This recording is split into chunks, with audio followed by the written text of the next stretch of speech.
Razzle Dazzle. It's Body by Basil, the new exciting fitness craze that will get you Canary Cry swole in no time at all. Just listen to these quotes from our participants. My muscles are huge. It's all or Nephilim. You'll be an apocalypse warlord in no time. Don't wait. Order today and save 33% for just 4 easy payments of only $33.33. You too can have the body of a googly eye VR headset wearing Nephilim warlord. A new, raw deconstruction of news and analysis. Introducing Canary Cry New Stalk, the new intense fragrance made specifically for thinking outside the cage. From your favorite podcasters, Basil and Goms.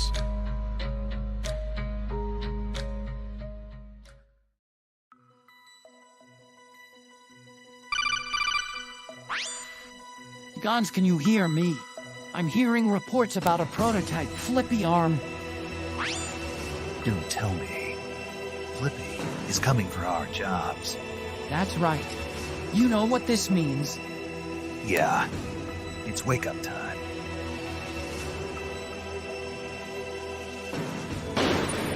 Think outside the cage.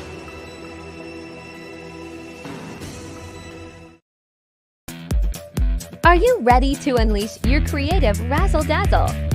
Then join the Canary Cry New Stock producers and make some refrigerator art for the show. Show your support with your talent at canarycry.party. Your mom will thank you.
The world is getting crazier.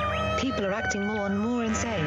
The end of the world is tomorrow. Tomorrow. There's only one thing to do when the world is falling apart. Listen to Basil and Gonz as they discuss this week's news and events through the lens of Bible prophecy. You are listening to Canary Cry News Talk. You are listening to Canary Cry News Talk. It is April 24th, 2024. It's 04242024, episode number 735, Bit World Order. And my name is Gonz, director of the Age of Deceit films, your favorite Asian provocateur for Christ, live to tape from the land of New Scum to bring you the best news, the gospel message of Jesus Christ, while reporting the egregious with a well-rounded, biblically grounded take on world events and today's emergent phenomena. Information theory, information as an argument for God. It'll all come up, and I think it'll be an important bedrock as we enter the new age. We are here. We're literally here. Now, okay, before we move on, I could not get Rumble to work today, so sorry, Rumblers. They're not giving me a stream key. It's just stuck on submitting the stream. So yeah, I don't know what's going to happen. Maybe we can upload the video later or something for Rumble. But everybody else, welcome. Thank you for being here. Basil, again, as expected, out today. I'm hoping that he'll be back Monday. Prayers out there for Basil's return by Monday. And we'll get everybody caught up on everything. I don't want to get into it, but it's important. I think you guys will understand. So we'll get into all that next week upon Basil's return, and then we can fire up the focus group and get you guys all checking out AOD4. And if you want to learn more about that, jump into canarycry.tube and find out what all that is about. So, all right, before we get started, I do need to disclaim because, you know, we're in the world of danger. Words are dangerous now. It's time for a disclaimer. Now listen up. YouTube. That's right. And just for all the content moderators and censorship managers out there, be they robots or humans, everything you hear on this show comes directly from the mainstream corporate news media. We do not claim to be experts on healthcare, geopolitics, military strategy, corporate law, or the moral and ethical implications of any of these topics, nor do we implicitly or explicitly support or subscribe to any sources or narratives containing misinformation, disinformation, or malinformation, as defined by the Department of Homeland Security. We're good boys. All right, YouTube, we're good boys. Yep, let's do a rundown. Oh, look, here's Basil. Let me bring you up to speed. All right, we are going to kick off with an article from time.com titled, "We Need to Be Ready for Biotech's ChatGPT Moment." They're preparing us, folks. We've been preparing for this moment for years. We'll talk about that. And then the return of the cyborg cockroaches. They're moving in formation, which sounds a lot like some passages from Joel 2. We'll discuss that. And then our Flippy update today. A flame-throwing robot dog is now available in the U.S. What could go wrong? We'll dive into some of the loopholes that were exploited, I would say, to equip our robot dogs with a flamethrower. And then we'll talk about, it's going to be World War III, but it's going to be the economic stuff. I know it's boring, but it really is the lifeblood of the world, the economy, money. And we'll talk a little bit about what BRICS is up to and just some of the sanctions and the warfare between Western corporations and places like Russia, as well as right here at home. Seems like Biden waging economic war on all of you, especially if you're in America, which is no different from what's happening in Canada. It seems to be happening everywhere. These politicians are just really cranking up the tax there. And then, of course, we'll talk a little bit, because of the pressures that are created by our politicians, what is happening with the new money and what it means for national security and Bitpower and all these types of things. At the end, we'll discuss a man who claims to be a cyborg from the year 2050 on and telling us about the apocalypse. You know, what can go wrong? All right. to kick things off. Speaking of the beast system, beast system. All right, so, we've been talking and discussing biotech. It's been really the foundation of everything we've talked about, the context of Genesis 6 and the idea of the Nephilim and sort of a tampering of our genetic kinds that God made each one of us after, not just us as humans, but animals, plants, all these different things. And the basic foundational theory being that was all disrupted sometime in the days of Noah, and that brought upon judgment by flood. And this has been a thesis since we started the show back in 2012, and when I was publishing Age of Deceit in 2011 and studying all this stuff in 2009, 2010, learning about it. And so now, many years later, we're in the mid-2020s now, and we're being primed now. We're right on the cusp of biotech having its ChatGPT moment. Much like AI commercially came to the forefront with ChatGPT, we're expecting that in biotech, CRISPR technology, all that kind of stuff. But I wanted to bring to you this time.com article because it is Time. It's, one of the biggest outlets out there. And the headline here, we need to be ready for biotech's ChatGPT moment. And I have a lot of highlights because I was just getting triggered reading this earlier. Imagine a world where everything from plastics to concrete is produced from biomass.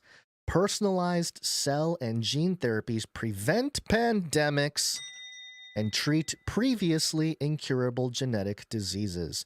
Meat is lab grown. Oh, yummy. Enhanced nutrients are climate resistant. All the things. This is what the future could look like in the years ahead. Yes, thank you, Time Magazine. The writers the journalists at Time catching up to a couple of podcasters on the internet. The next big game-changing revolution is in biology. Yeah, it's so new that it happened a long time ago and probably has been happening, just incrementally over the years, but also in the last few decades, probably exponentially. It will allow us to more effectively fight disease, feed the plants, because they got to make music, feed the plants, generate energy. Bitpower, folks, this is going to become a theme, and capture carbon. Already, we're on the cusp of those opportunities. Ooh, opportunities. Last year saw some important milestones. The U.S. approved the production and sale of lab-grown meat for the first time. Google's DeepMind's AI predicted structures of over 2 million new materials, which can potentially be used for chips and batteries. That's also part of the Bitpower conversation. Casgevy, I think that's right, Casgevy, became the first approved commercial gene editing treatment using CRISPR. Of course, CRISPR, we know about CRISPR. If I were a young person today, biology would truly be one of the most fascinating things to study. Yes, prepare all young people to edit our biology. But prepare all our young people to make the mistake that was made in the days of Noah all over again. Yeah, that's kind of what's going on here. Like the digital revolution, the biotech revolution stands to transform America's economy as we know it. It's going to get us out of this rut, this $34 trillion of debt. Just a little biotech. It's going to get us out of it, folks. And it's coming faster than we expect. Turbocharged by AI. Yeah. Recent advances in biotech are unlocking our ability to program biology just as we program computers. I'll repeat that again. Recent advances in biotech are unlocking our ability to program biology just as we program computers. Have we not been saying this for a decade? Just like OpenAI's ChatGPT trains on human language input to come up with new text, AI models trained on biological sequences could design novel proteins, predict cancer growth, and create other useful consumables. Consumables. Interesting. In the future, AI will be able to help us run through millions of theoretical and actual biological experiments, more accurately predicting outcomes without arduous trial and error, vastly accelerating the rate of new discoveries.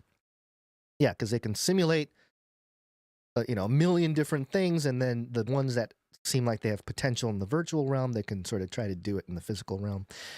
We're now on the verge of a ChatGPT moment in biology, with significant technological innovation and widespread adoption on the horizon. But how ready is America to do what it takes to bring it to fruition? I'm incredibly excited about this forthcoming breakthrough moment, but it's paramount to ensure that it will happen on our shores. Oh, man, I warned everybody about techno-conservatism, that this techno race was going to become political, geopolitical, and it has now become that. It is, hey, if you support America, you got to support this biotech fight because, look, China's already doing it. They're raising their armies, and they got all kinds of biotech going on over there. So we need to catch up. That's the argument. It says here, that is why I'm serving on the National Security Commission on Emerging Biotechnology, as the commission recently wrote in its recent interim report, quote, continued U.S. leadership in biotechnology development is not guaranteed, end quote. All right. So we've known about some of these institutional groups, think tanks, that have been addressing the concept of biotechnology, the threats of biotechnology. It's a major theme in the ONDI, the Office of National Directors of Intelligence, reports that are public. And so, yeah, we expect this to become more of a thing, and that means probably quote unquote terrorist events that include biotech, which, depending on your argument about what COVID was or whatever, you can argue that that's what it was. And I certainly, agree with many of the points that are brought up with the idea that it was some kind of biological weapon, whether it's in a lab or out in nature. You can say it was a weapon, and that primed greater society for something a little bit more deliberate. Because people expect it now at this point, There's just all the stuff coming out with the Ukraine labs and all that.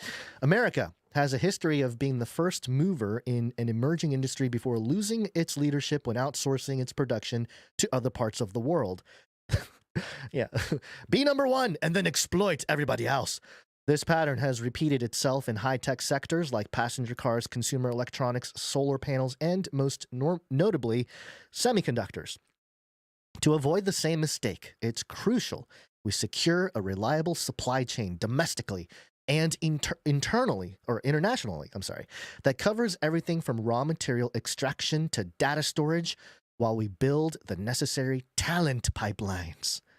Listen to that. You're going to be part of the talent pipeline, everybody, for the biotech industry. That sounds like a good living, good way to make some cash, moving the very components that starts the days of Noah in earnest. Relying on other countries for key components in biotechnology presents enormous economic and national security risks. For instance, leaving our genetic information in the hands of our adversaries could potentially aid them in developing a bioweapon used to target a specific genetic profile. Yes, Time Magazine, I think they are able to even utter such words. And think about that. This is Time Magazine, and they are uttering the idea that, hey, we shouldn't let our adversaries get our genetic information because maybe they can tailor make some kind of bioweapon that targets a certain genetic profile, meaning a certain race, which we heard some, rumors about that in the last few years, in the whole situation. So I find it very interesting and odd that Times, in the context of the emerging biotechnology revolution, is able to discuss bioweapons in this context when I think everybody knows that it's like, okay, well, that's what seems to have happened. 23andMe and all these other companies were honeypots, really, just information. And I think, thankfully, to some extent, I know that, as far as I understand, the genetic data that these companies were collecting were not, super extensive. They had parts of your DNA information, but it wasn't like they had every aspect of it. So, take it for what it's worth. But Yeah, it's just one of those things. It doesn't matter. It's all in the past now. Be prepared for the future. Bioweapons are here. It's going to become an issue, which means we can expect events. We can expect a sort of, I don't know, action movie scene where somebody in a mask, gets into a crowded subway or something and unleashes something that smoke gets everywhere. People start coughing and passing out and whatever the movie scene is of that kind of event. I think you can expect something like that. I don't want it to happen. I'm just suggesting that, and I'm saying that we wouldn't be surprised. I don't think any of us would be surprised if that kind of thing happened and it became mainstream news and a topic of discussion amongst the pundits out there. President Biden's recent executive order aims to prevent such sales of such sensitive personal data to China and other adversarial countries. Yeah, too late on the trigger there, but okay. An investment in both human capital and physical infrastructure will be critical to continued U.S. leadership in biotech. It's funny because they keep talking about U.S. leadership like we already have it, but isn't China the one that already had the guy who CRISPR'd some embryos to be HIV resistant? So, I mean, they put the guy in jail. He's back out. He's back at it, actually. But I don't know. It's kind of weird. It's like, yeah, the U.S. is the leader of biotech in that they control they are the gatekeepers of the technology becoming commercialized, So anyway, such investments need not come just from the government, but should also provide incentives to stimulate more private funding, as did the CHIPS and Science Act.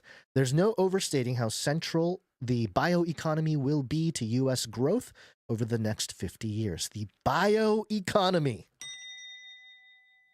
My whole Age of Deceit film is about the Bitcoin is becoming this biological thing. And man, the timing is just so perfect.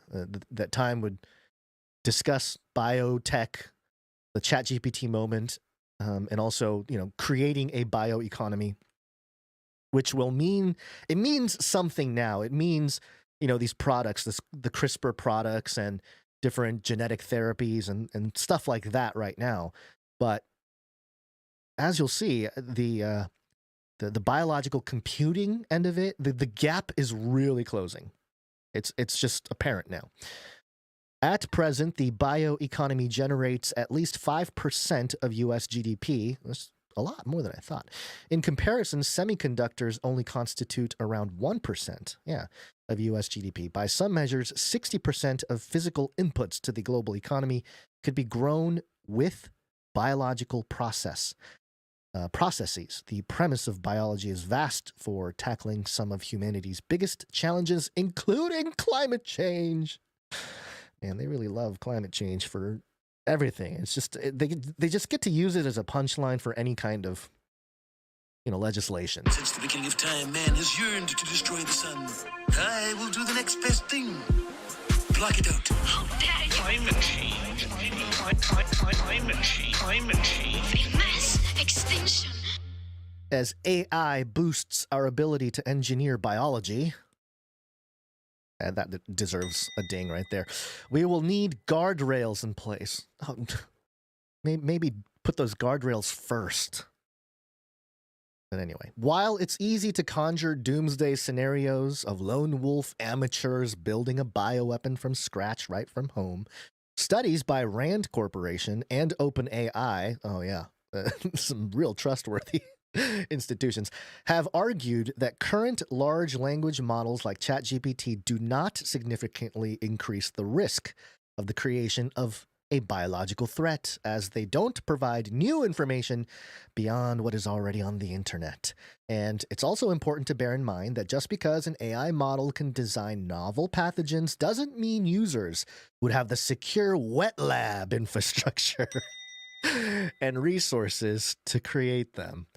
Yeah, Adam Curry always talked about wetware, but yeah, the wet lab infrastructure, that's gonna we're seeing the bridge being built between the virtual realm and the physical realm here with words like wet lab infrastructure.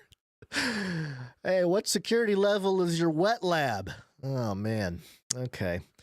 Everyone's gonna have a wet lab in their house.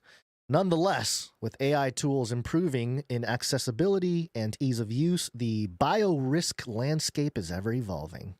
Soon, more complex foundation models could provide malicious actors with more data, scientific expertise, and experiment troubleshooting skills, helping to suggest candidate biological agents and aid them in ordering biological parts from a diverse set of suppliers to evade screening protocols.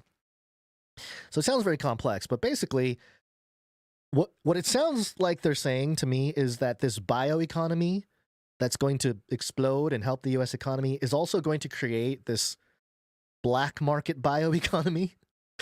That's probably, you know, the intelligence agencies and stuff are probably responsible for any kind of thriving black market bioeconomy.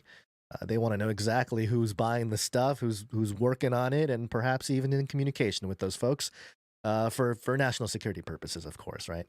So yeah, it's just funny how they discuss that. Anytime there's an economy that's created, you by I don't know, it inevitably creates the underground market of some kind. So that's just a natural thing with any kind of market. Organizations like the Federation of American Scientists and the Nuclear Threat Initiative have recommended structured red teaming, actively seeking vulnerabilities to preemptively secure our biosecurity infrastructure for current DNA sequence screening methods and evaluating the biological capabilities of AI tools. I mean, again, this is Time magazine, which means that the knowledge, you know, it sounds very complex, you know, all these big words and all this stuff, but I think it's just getting to the point where the general knowledge base for how the technology works is moving up. You know, the baseline is moving up. And that's when we really have a true cypherpunk type of situation. You know, when you have enough of the population know how to create or at least spin up virtual bio weapons, you know, it's going to be important. I can see how the intelligence agencies are like, yeah, we got to monitor who's spinning it up, number one, but who are the ones that are like, okay, let's get that virtual data and get it to a wet lab so we can spin it up in physical life, right? That's sort of, I can see how the intelligence agencies are justified to sort of keep track of what's going on there. So in any case, by now, most of us have likely eaten, been treated by, or worn a product created with biotech. Soon the technology will disrupt every industry and fundamentally reshape our regular lives. New fertility treatments will transform parenthood. Yeah, what they're not telling us there in those words, new fertility treatments will transform parenthood. That is some seriously sinister stuff going on, or at the very least you can say esoteric mystery school type of stuff where you are truly breaking the boundaries. And of course, this has to have come on the backs of the whole woke culture and progressivism and all this. You knew it was leading to this. And I think now the genetic tools are in place to accompany the philosophy of what is, you know, presented by transgender and all those folks that are into that sort of blending of genders. Because transforming parenthood, this means that genetically manipulate, and we've covered stories about this in the last couple years and we saw it coming, is, you know, men having children, a gay couple perhaps, by having some kind of genetic treatment or extraction methodology. They already have these artificial wombs that we've heard about being developed. And so there you go. You can create an embryo and voila, you got a child from two men. Transform parenthood. And I continue back to the article here. Cellular reprogramming could start to reverse the aging process. Yeah, again, we've talked about this almost ad nauseum, you know, but I'll play it for anyone new. This is Jared Kushner talking about his generation and the one to follow. My generation is, hopefully with the advances in science, the first generation to live forever, or the last generation that's going to die. Yeah, we're on the cusp. We're on the cusp of either being the last generation to die or the first generation to live forever. In our fallen state, apparently. Biocomputing will power the computers of tomorrow. Age of Deceit 4. Eschaton Cipher and the Counterfeit Ledger of Life. Standing on the brink of these innovations, we as a country have the unique chance to drive how biotech unfolds, realize its immense benefits, and shape the norms for responsible innovation before other countries race ahead. Yeah, that's the end of the article. So it is strange to me that Time magazine would be invoking nationalism, a biotech nationalism, a technocratic nationalism, where they're saying, hey, we have this opportunity, and it's not just shaping culture. You know, they kind of landed the plane with that, like, oh, we get to shape the whole trajectory of the biotech industry. But notice how they led with, hey, this is going to help our economy. This is going to really drive some monetary incentives into the whole place, and we this is where the money is going to be going. So, yeah, it's a double-edged sword. I think we're going to see lots of crazy things, people getting healed and people, getting restored, and that's one thing. I think we should at least acknowledge that restoration is a good thing, and I don't think that would change wanting to preach the gospel to anybody who is out there who's partaking in anything that's transhuman. And it's difficult to think about, considering what we've been preaching for the last 10 years about the ultimate outcome of messing with our genetics, messing with the fabric of creation, what that all means ultimately in a sort of eschatological or cosmic sense, what it means spiritually. And it's so interesting because 10 years ago it was kind of like, yeah, nobody thinks that this is going to happen in our lifetime, so nobody's worried about it.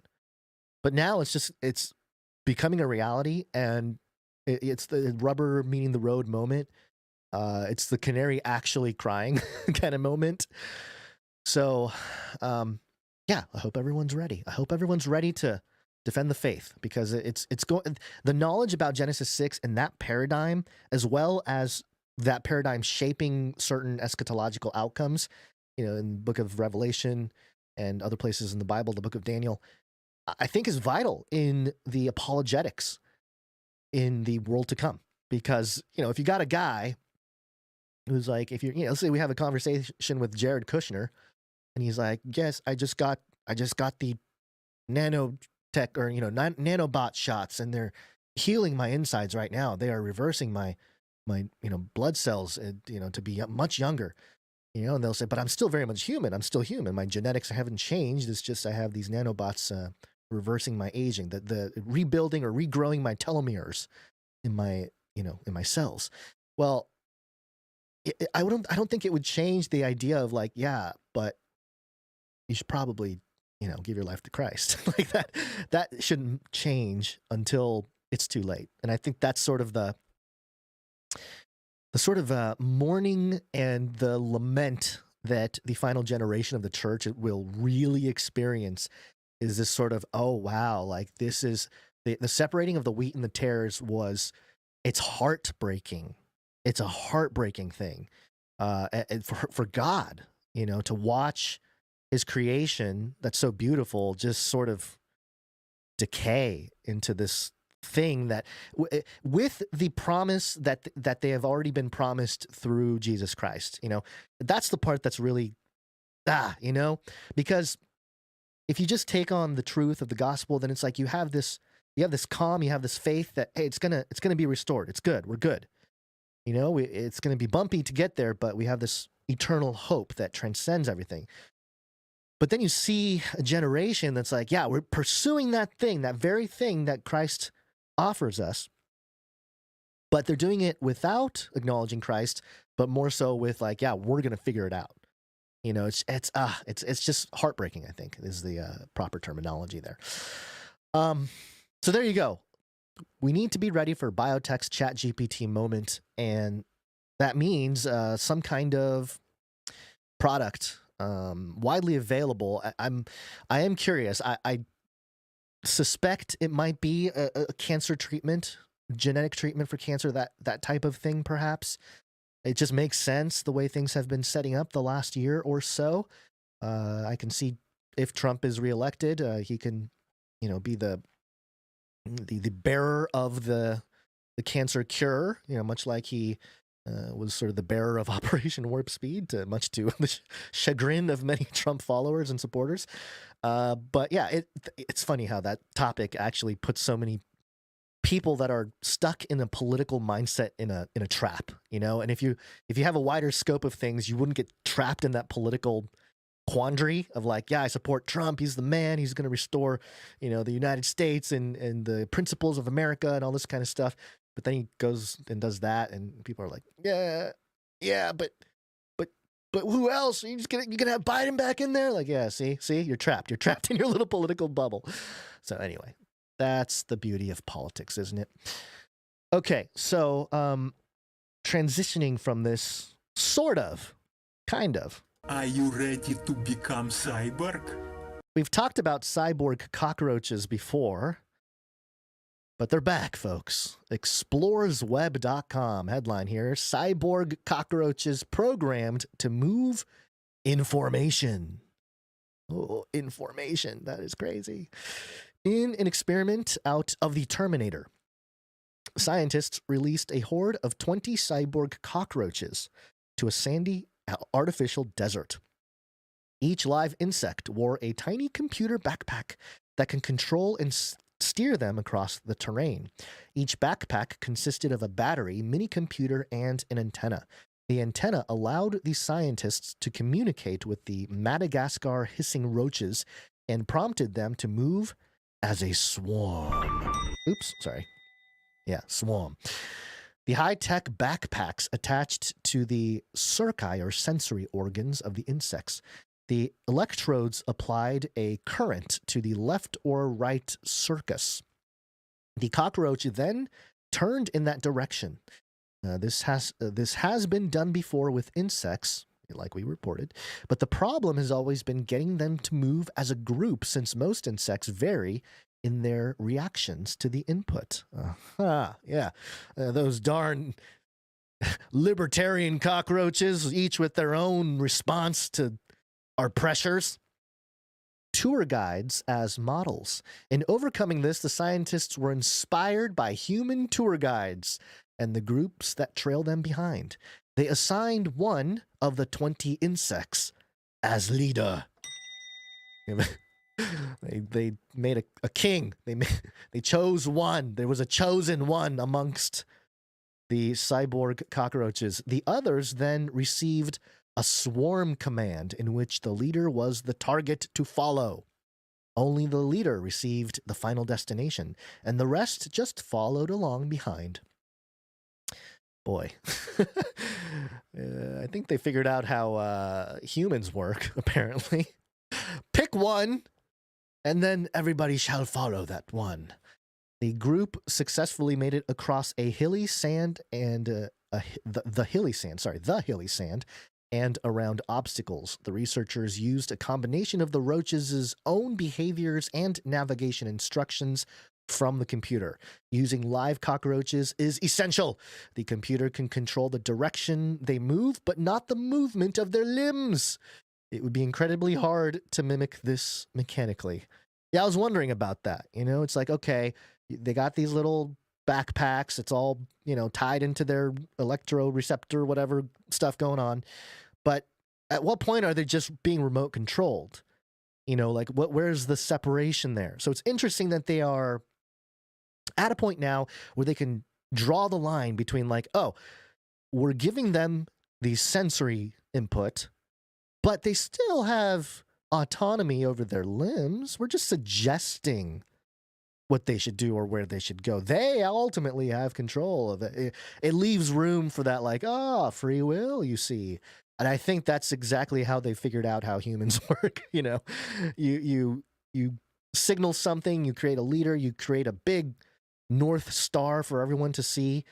But it's up to you if you want to follow that North Star and, click follow on that influencer or whatever it might be, buy that product, whatever it may be. So I just think it's interesting that these lines are becoming clearer. Hirotaka Sato, who worked on the study, a lot of Japanese scientists recently, told New Scientist that they hope the cockroaches could become biorobots. These cyborg roaches have many potential users, or uses, users probably too, including search missions after natural disasters. Yeah, we've talked about that, I think. They send in the cyborg roaches to scope out the landscape of our dystopia post-nuclear apocalypse. The idea would be to carry a group of live cyborg cockroaches to a chosen site inside a larger robot and then release them. They would be able to return to the larger robot to recharge the equipment and feed. Oh, they must feed on the large robot. Quote, this research contributes to the domain of swarm robotics and showcases the potential of integrating biological organisms with robotics, end quote, the scientists explained. And once again, man, I mean, I don't know. The news just keeps getting crazier and crazier, and it seems like we're going to see some crazy stuff, everybody, over the next 10 years. I guess we've already seen some crazy stuff depending on where you started the journey of looking at all this, but yeah, it's just wild. Now, this idea of these cockroaches being able to move in formation sparked, in my mind, and I think in many people's minds, the Joel 2 army, the army of locusts. And we've talked about this before. One of the strange qualities about the army of locusts described in Joel 2 is that they move in formation. In fact, let me find the spot here. Yeah, starting in verse 7. They charge like mighty men, the Gibborim, which are mentioned in Genesis 6 with the Nephilim. They scale the walls like men of war. Each one marches in formation, not swerving from the course. They do not jostle one another. Each proceeds in his path. Doesn't that sound like a unity, like some kind of uniform swarm? It sounds like swarm robotics, exactly what they're talking about. They burst through the defenses, never breaking ranks. They storm the city, they run along the wall, they climb into houses, entering through windows like thieves. Now, got to keep in mind that this is part of God's judgment. This isn't like, Satan comes out and starts unleashing the robot locust. No, this is God's judgment. So there's something about robotics that I think in robotics and AI and all this stuff, like I said, we're tapping into religious, supernatural, eternal, cosmological things. And it just makes sense that God's judgment would have sort of, the mechanics of what we're building. Because ultimately, he's not going to he does have some things that just fall out of the sky as part of judgment, but, it would make sense that it is sort of the result of human sin that, and perhaps the repeat of the mistakes from the days of Noah that results in this type of judgment, God allowing this to take place. And there's another part here that talks about how they, this is verse 3 here. Both them and fire devours, and behind them a flame scorches. The land before them is like the Garden of Eden, but behind them it is like a desert wasteland. Surely nothing will escape them. So it's this weird terraforming going on.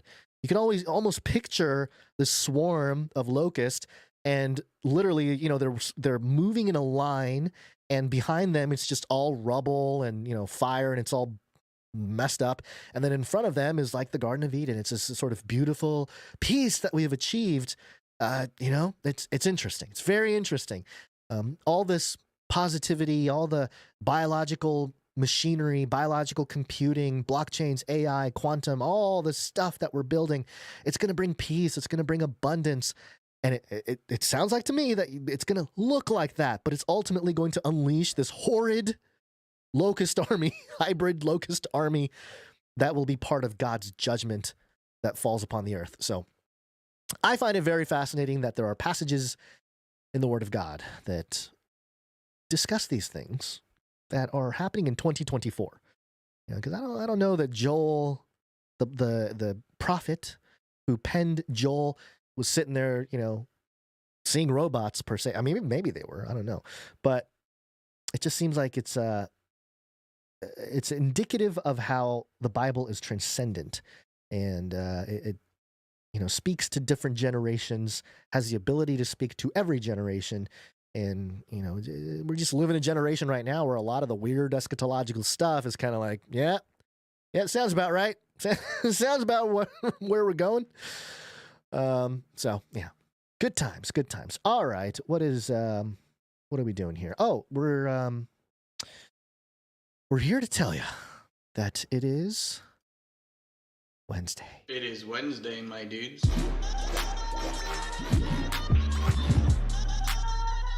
Wednesday. Hey guys, know what date it is? It's Wednesday. Time for the Canary Cry News Talk. Yeehaw!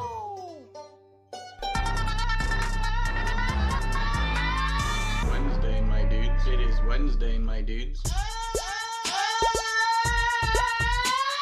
It is Wednesday, my dude. Really? I actually wondered if that part of that last one, Basil was always interrupting, or if it was part of the jingle. Apparently, it's just part of the jingle. But yes, it is Wednesday. We're here. We're at it again. Rumble is still not giving me a key, so I don't know what's going on with Rumble. Maybe I'm not going to look it up now, but perhaps other people are having issues streaming on Rumble today as well. Rumble, we told you Rumble is going to be a problem.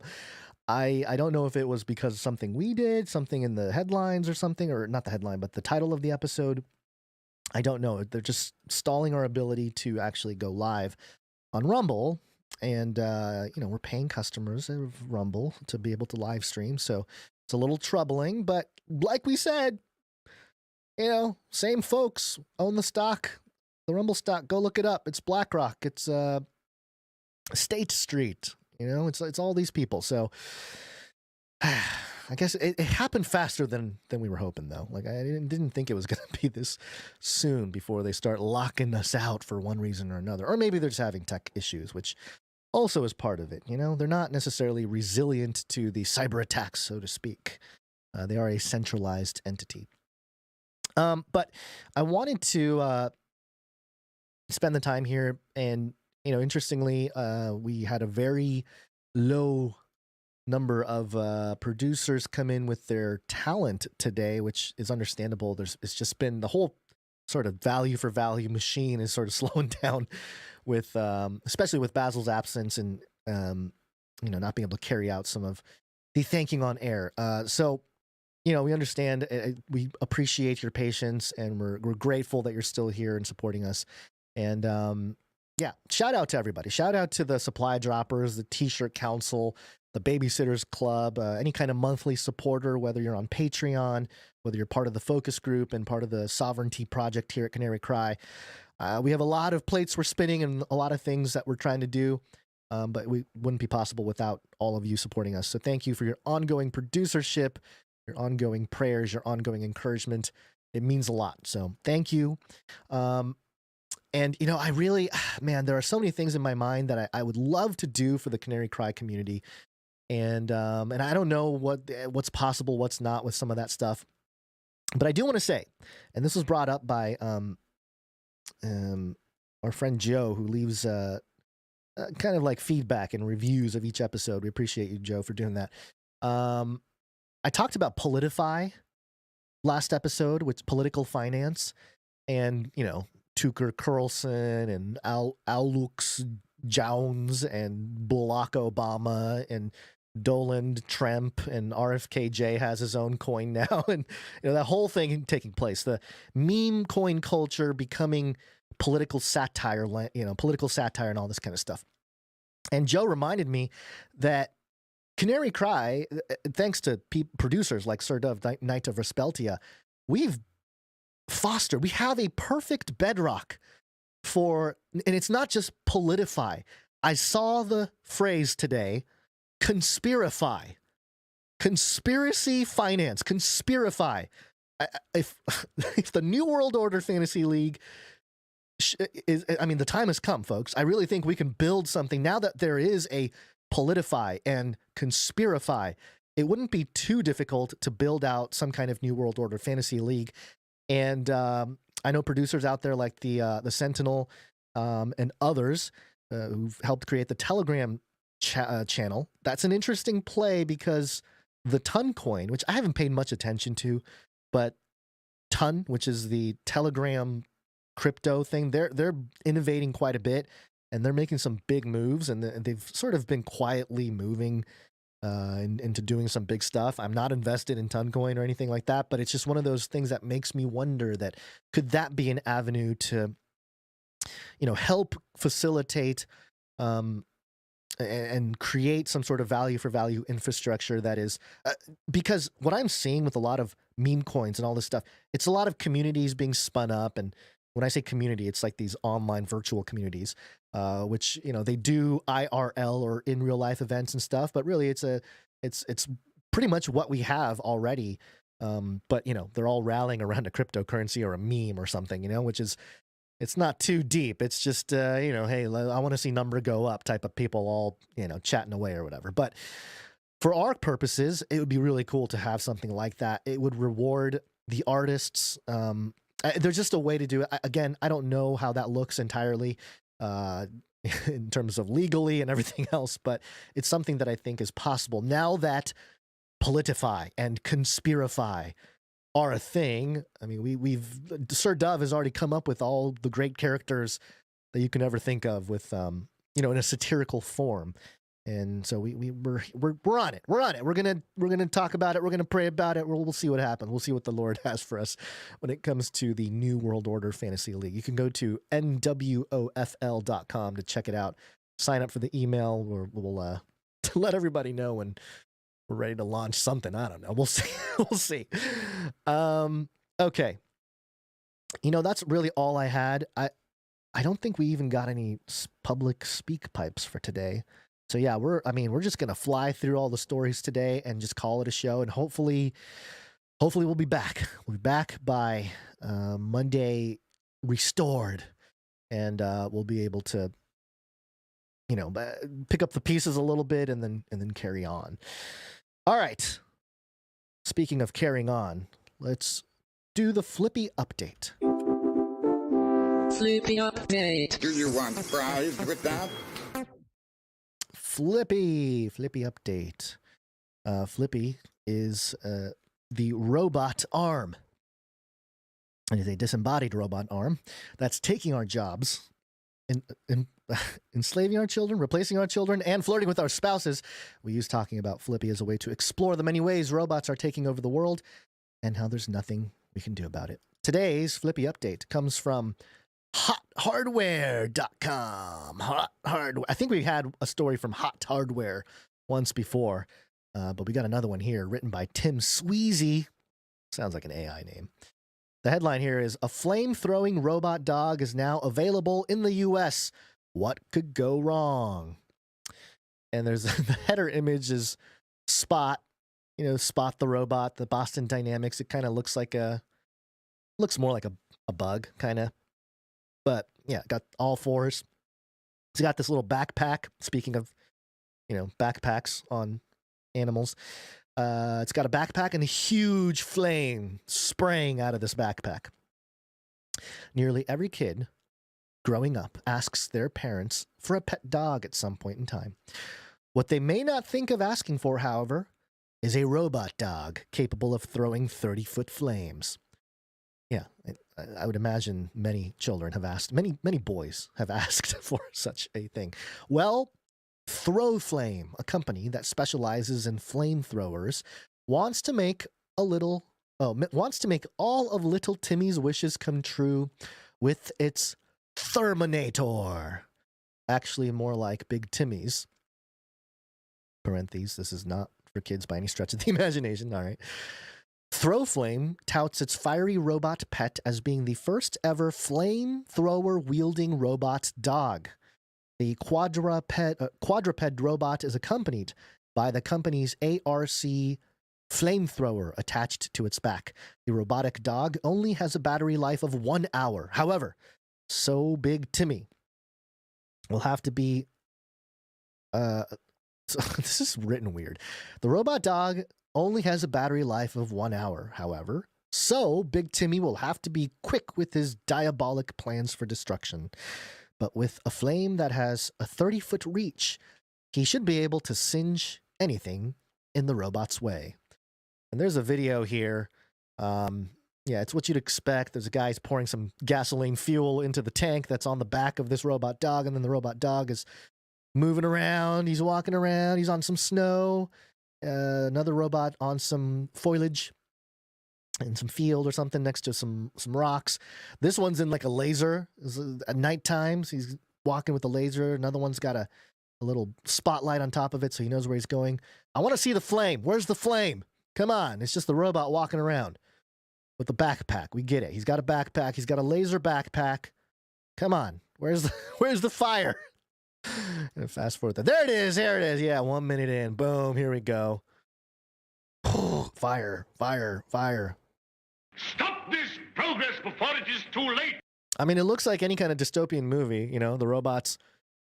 It's got its mechanical movements left and right, and it's just spewing flame all over I mean, this does not look good, folks. It jumps. It did like you know, when a dog jumps for a frisbee or something. It did one of those, but it was spewing flames out of his backpack. And this thing, you do not want to be around this thing. It will burn you. I mean, this would be the ultimate self-immolation, protest if they are, if there ever is a sort of anti, weaponized robot protest, which I'm sure there will be. Self-immolation by way of robot flamethrower might be an interesting play. Let's see. Throwflame does caution that purchasers are responsible to ascertain ownership and or use does not violate any state or local laws of regulation. An example is in Maryland, where buyers will have to have a Type 9 federal firearms license. It might also be a good idea to get the best insurance available. It should be pointed out that this friendly fire-tossing robot dog is intended, always important to look at what they're intended for, intended to be used for wildlife control and prevention, agricultural management, ecological conservation, snow and ice removal, as well as for filmmakers and content creators. Ooh! Oh, man. How long? How long? Over, under? 12 months? 20, 30, or between 12 and 36 months was Gavin Newsom going to deploy Throwflame, or the Therminator, to get a hold of the California wildfires? I think it's going to happen. I think maybe even this summer. Can you imagine this summer? Therminator. We see Therminator at work. Gavin Newsom saying, we deployed Therminator. It's a great day. California leading the charge, And then it prevents the wildfires because they actually burn, they do some burn control, which they're supposed to be doing for like 20 years. And they haven't been doing, which is why we've had so many ridiculous fires over the years in California. So anyway, there you go. There's your flame-throwing robot dog. But also, I thought it was funny that they're like, yeah, for content creators and filmmakers. Yeah, that's a good excuse. It'll just be, I think what they're doing is they're equipping everybody with this stuff for when China invades with their robots, and their cyborgs. When that happens, at least we got a bunch of content creators, filmmakers. There are new soldiers. They'll have the Throwflame, or the Therminator to combat all this stuff. So there you go. There's your Flippy update. Make sure everyone gets one. Make sure you make room for your own Terminator. Between this and the robot cockroaches, the cyborg cockroaches. Man, I don't know how you can't think that we're near the end, or at least charging towards it, not slowing down at all. All right, let's move on. We're gonna do, this is a mixture of many different things. Poly. It's Latin for many. Tick. They'll suck your blood. They'll suck Politics. your blood.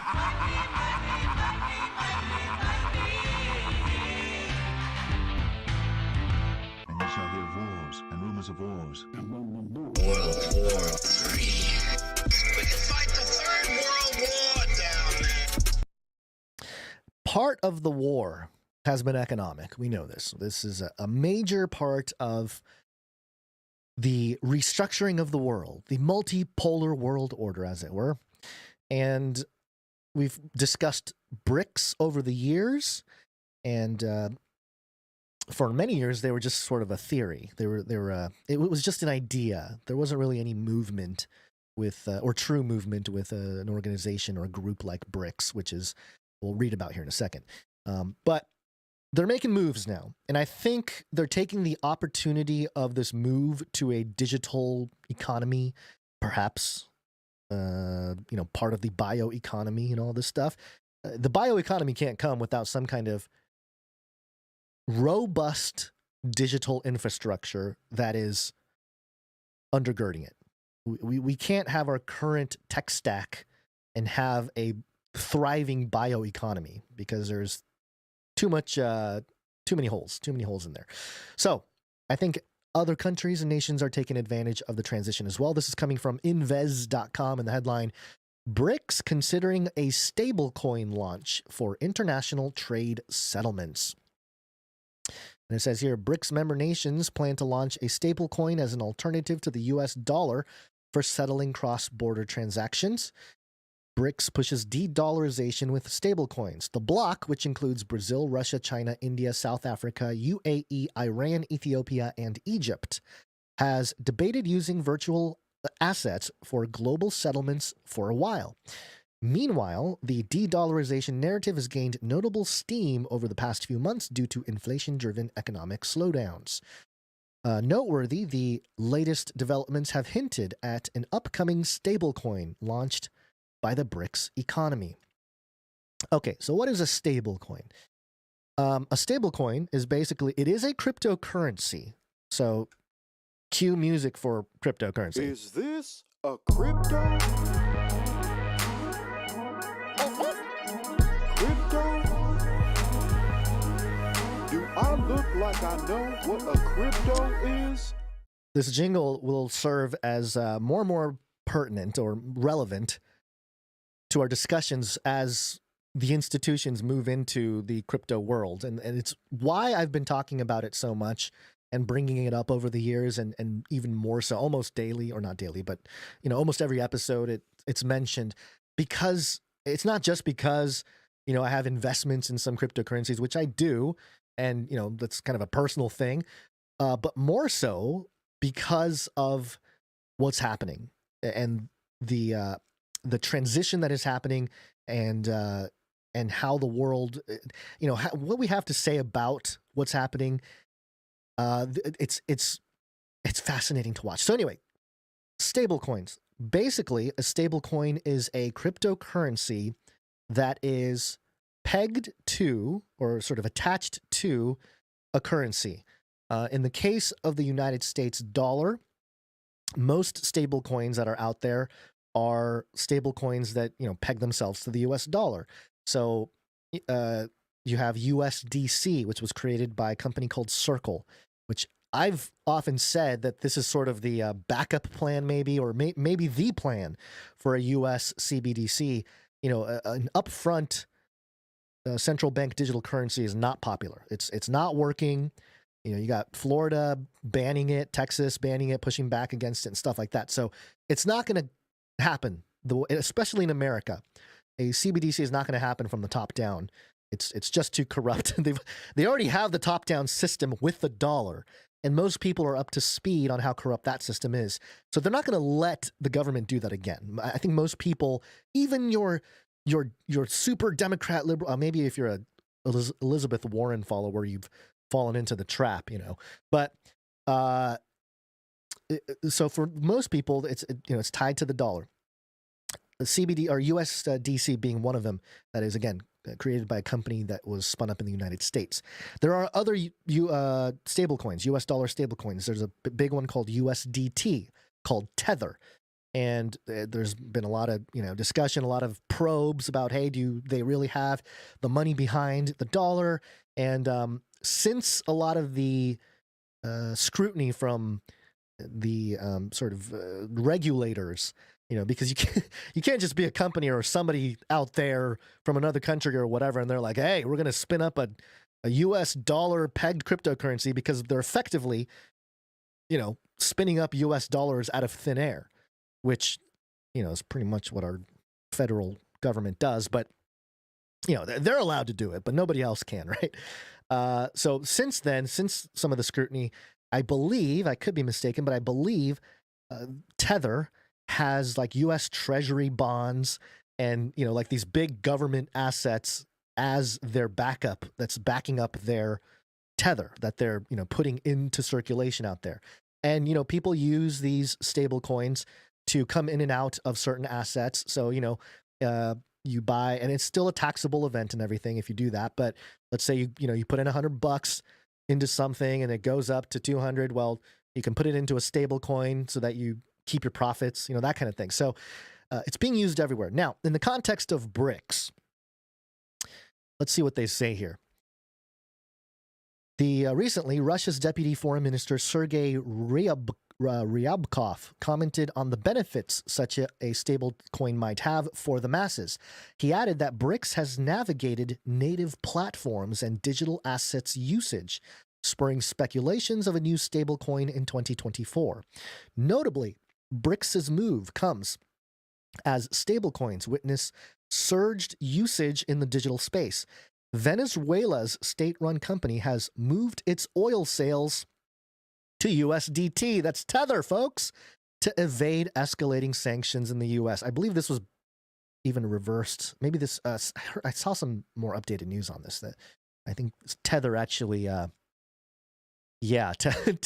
believe, if I'm not mistaken, Tether, because they're a centralized company, can stop transactions. And I believe they did with Venezuela, because Venezuela, the state-run company, used USDT to try to evade sanctions. And I think USDT was like, yes, sorry, we got to comply with the U.S. government.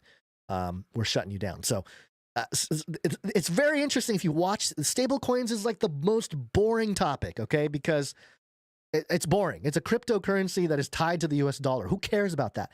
But if you're looking at CBDCs, you have to pay attention to it, because it's how it's emerging. It's how the CBDC is emerging.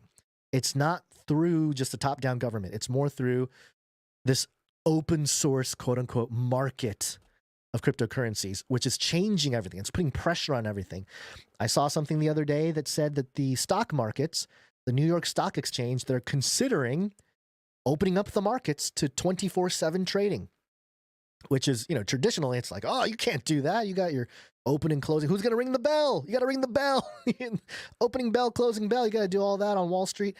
Well, it doesn't matter anymore. You do that on Wall Street is still doing that, but trading continues internationally, throughout the night and everything, and prices can move and people miss out. People are missing, people on Wall Street are missing out because there's secondary markets and everything that are trading those assets apart from the stock market. And if there's big price movements while they're not live trading, they can lose a bunch of money or a bunch of assets. So they're thinking about moving to 24/7, which is what the crypto markets are. 24/7 trading.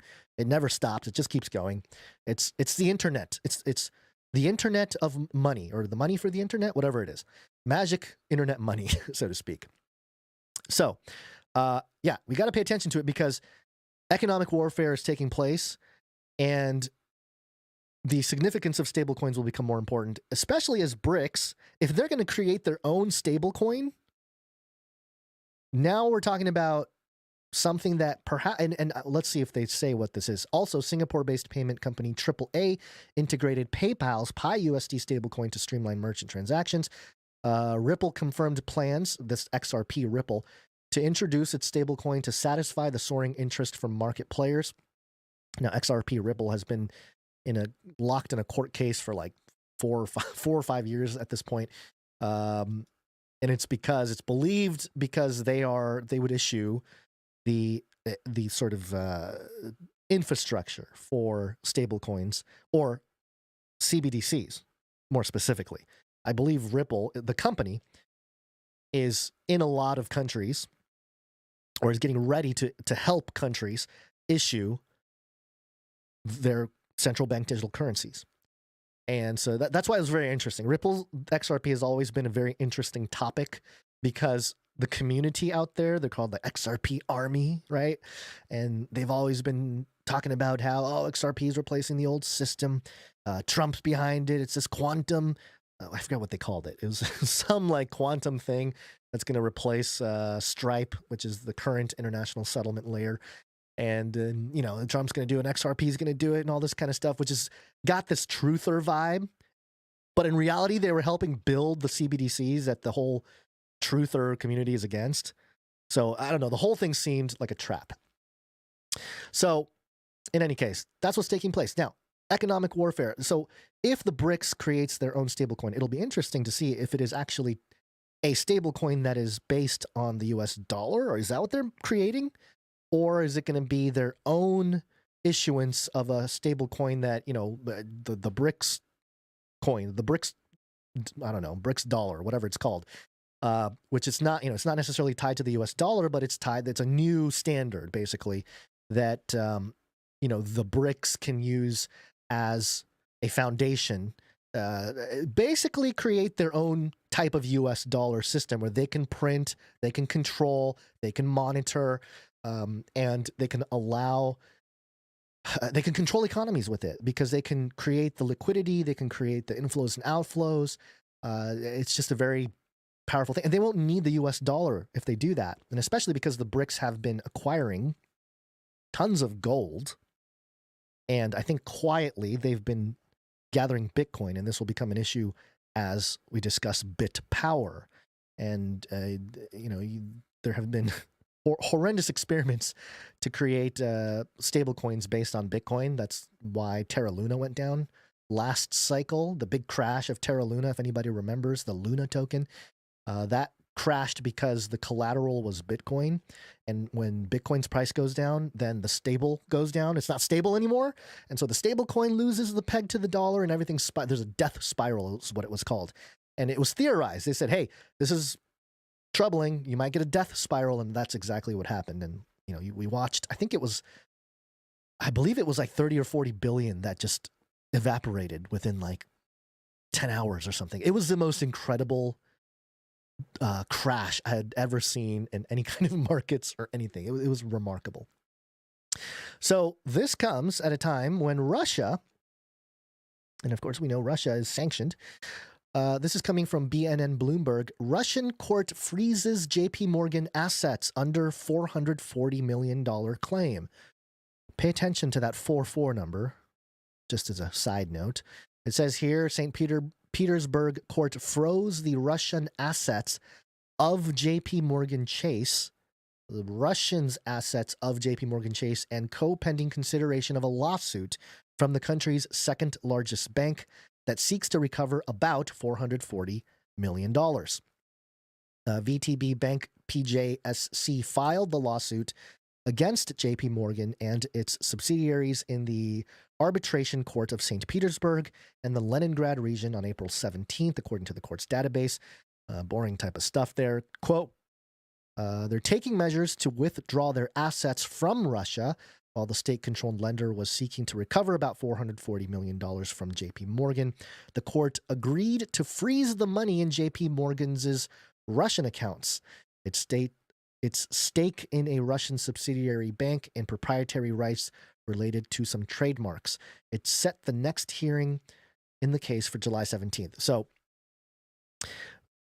as far as I understand, Russia is sanctioned, and they have JP Morgan stuff. And JP Morgan probably wanted it back.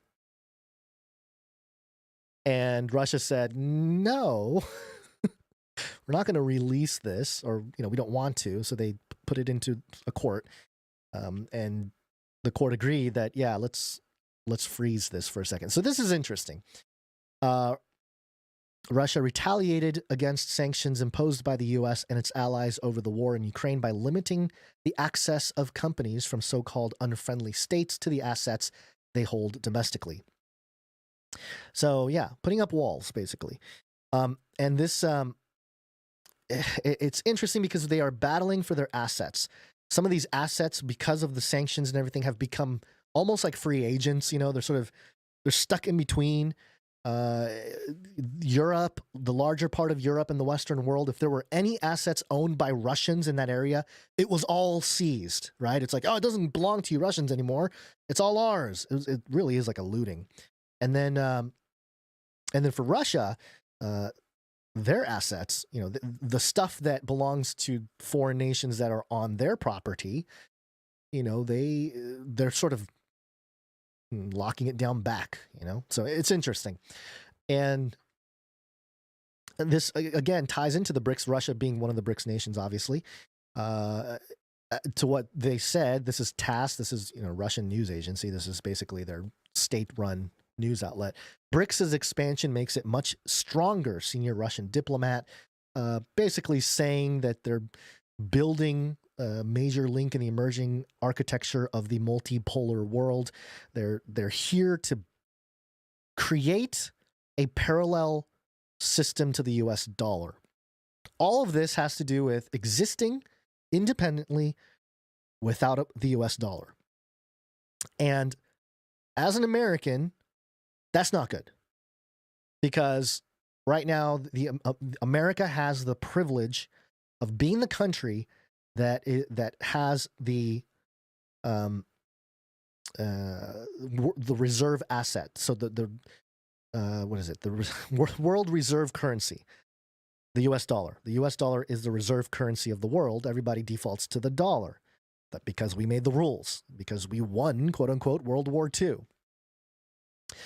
But as things change, as the technology has evened the playing field amongst many nation states, the U.S. got more, and you've seen this over the last 2 decades, the U.S. got more and more bold.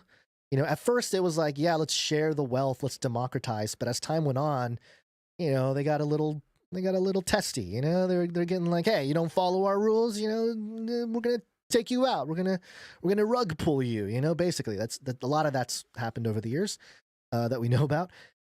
And these other nations came to a point where they're like, we don't need the corruption. We don't need the bribery coming from the U.S. or the Western world. We can build our own stuff now. We got the brains. We got the knowledge.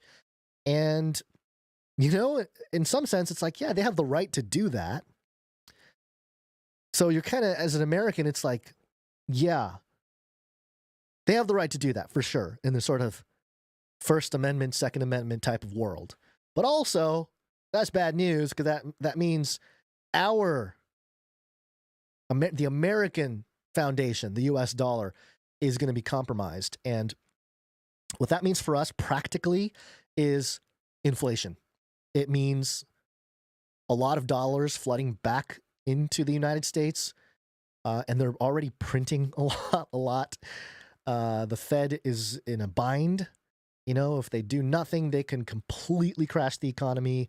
If they continue to press down, and they haven't moved rates and stuff in a while, but yeah, they're in a precarious situation. They either let the whole thing fall apart, which they're not going to do. Nobody's going to do that.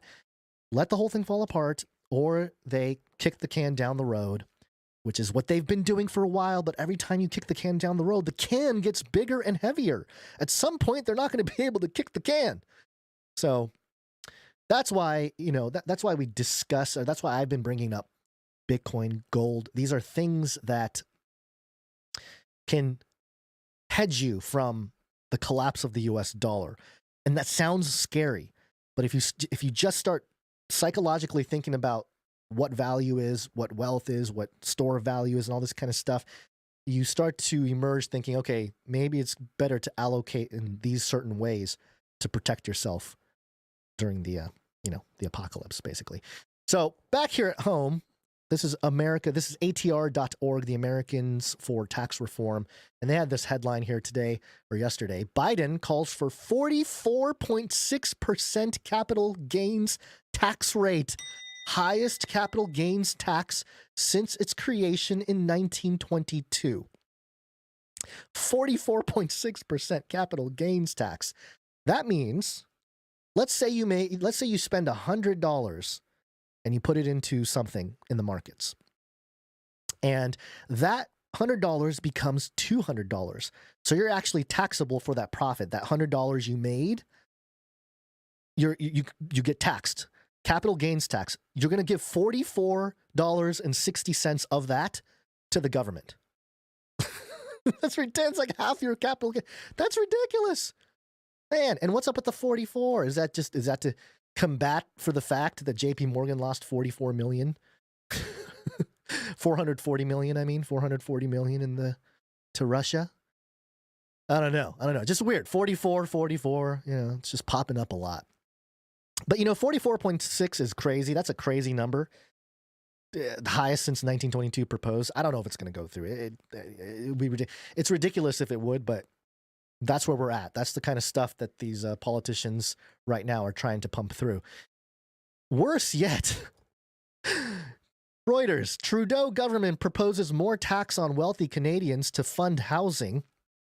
This came out a week ago, but and I won't read all through it, but under the new measure that proposed by Trudeau, people realizing capital gains tax of more than $250,000, or I'm sorry, that's 250,000 Canadian dollars, which I think says here $180,804, will pay tax on the excess at a rate of 66.7%. 66.7%. So hold on. So they're basically saying for every $180,804 that you make, you're going to give Justin Trudeau I did that wrong. Hold on. 180,804 times 0.667.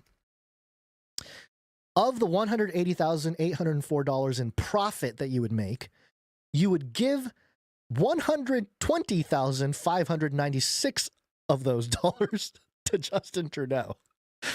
And you get to keep, what is that, like 60? Yeah, you get 60 and change. You make 180, you get to keep 60. You give 120 to Justin Trudeau. Oh my gosh, that is ridiculous. And this is, I hope this is realized capital gains, which is that you actually sell whatever your asset it is, and then you take the profit. Because Elizabeth Warren had been proposing unrealized gains, taxes on unrealized gains, which doesn't make any sense. But basically what that means is, let's say you put in $100 and it goes up to 200. Oh, well, you get taxed on that. Okay, but the markets keep moving. What if it goes back down and goes back down to, only worth $100? Well, tough. It was worth, you made 100% on it at one point, even though you didn't cash out. It doesn't make any sense. But anyway, a lot of this doesn't make sense. A lot of what the economic stuff that they're pushing through doesn't make sense. And I think that is on purpose. I think that this whole, obviously we know it's a big game, whatever, but specifically coming from this party, it's almost like they needed these last 4 years of a Biden presidency, a Democrat in office in the United States, to just start really, perpetuate the never-ending wars, spinning up new wars, if you will, but also trying to create economic populism, not just in the sense of governance, but economic populism. And that is exactly what politify, conspirify, all that meme coin culture in political satire, that is sort of the outwork of the continued ridiculous pressure coming from our governments. And so it seems to me that it's all planned. And this is where the conversation of Bitcoin comes in, but I promise it's not about price or anything like that. This is all related to the bigger conversation here. Bitcoin go to moon. And this is coming from CNBC, and the headline here, Jack Dorsey's payments company, Block, is building its own Bitcoin mining system. Okay, do you remember the former CEO of Twitter, Jack Dorsey? He's now creating, and he's, the guy behind Block and Cash App and all this. It says here, Jack Dorsey says his payments company, Block, formerly Square, is expanding its Bitcoin mining ambitions from designing chips to developing a full Bitcoin mining system. Ladies and gentlemen, Jack Dorsey has just become an important individual in the oncoming cyber warfare. He's almost like a cyber war general. He's an American cyber general. You'll see what I mean as we go here. In a post on Tuesday, the global tech firm announced that it had finished the development of its own standalone 3-nanometer Bitcoin mining chip that was now in the process of working through the design of a, quote, leading global semiconductor foundry. Interesting move, Jack Dorsey, creating a standalone 3-nanometer Bitcoin mining chip. Okay, well, I'll just continue reading it and then I'll comment. Block also unveiled plans to broaden out the scope of its mining project to include system design. Quote, we've spent a significant amount of time talking to a wide variety of Bitcoin miners to identify the challenges faced by mining operators, Block writes. Quote, building on these insights and pursuant to our goal of supporting mining decentralization, we plan to offer both a standalone mining chip as well as a full mining system of our own design. Okay. To get everybody caught up, if you're not familiar with what Bitcoin mining is, basically, in order to create more Bitcoin, there will only ever be 21 million Bitcoin. But at the beginning, when Satoshi Nakamoto spun up the software, the first transactions on the blockchain are mining blocks. So basically, computers, and back then you can do it on any laptop or computer. You just run this code, and the computer tries to solve this code. And if they solve the code, then they were rewarded Bitcoin. And they got to inscribe or write the data onto the block, or they got to create the block, right? So this was sort of a competition amongst, whoever was on the network at the time, a bunch of people all over the world using the internet and using their computers at home to mine for Bitcoin. And that's how it was. You mine a block and you get 50 Bitcoin at the very beginning. So every 210 blocks, that reward gets cut in half. We've talked about this before. And, we just had the latest halving. It was 50 Bitcoin when it first started. Now the reward for each block that is solved is like 3.25 Bitcoin or something, much, much less. And that will deflate until there's 21 million out there. And today, the process of mining has become centralized in a sense. No longer can you mine for Bitcoin from just a laptop or, even if you have like a little server at home, it'll be tough because there are whole companies. All they do is mine Bitcoin. They have humongous server farms of, thousands of machines competing with other mining operations, competing to solve blocks. And you can actually, this might be a very good way to explain this. So if you go to mempool.space, this is just a way to track the Bitcoin blockchain. What you see, for those of you just listening, there's these blocks at the top. They're basically each block on the chain, and there's a line in the middle, and the line to the left the blocks on the left are blocks that are yet to be solved. They are, they're out there. And then the one on the right of the line in the middle, those are past blocks. And if you look at those past blocks, underneath them, they have different names. Like this one right here that we're looking at, Antpool won that block. The one before Antpool won again. But the one before that, Ultimus Pool. Antpool winning a lot of blocks. Foundry USA, Via BTC. So you see all these names of companies. These are all mining operations, and they are all competing to solve the next block because they get rewarded in Bitcoin. And to do that, it's very energy intensive. It burns a ton of energy because you have all these computers running, right? So I hope people are starting to get like, okay, it's tied to our energy. You know, the entire foundation of Bitcoin is tied to energy creation or energy capturing and burning. And so there you go. That's sort of the explanation for what mining is. And so that you get an idea of what Jack Dorsey's getting into. He's getting into the competition that exists with these mining pools or mining operations, all competing. And that's just not America. This is across the world. There are mining operations out there. And they're getting very clever with the energy.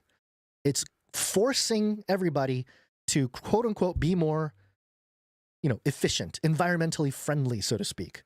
It's gamified the whole process and has caused everyone to, we're burning all that energy to uphold this digital network. Okay, well, let's not be wasteful. Let's actually convert certain types of energy. Venezuela has converted volcanoes, or at least they're trying to, get a volcano to mine Bitcoin.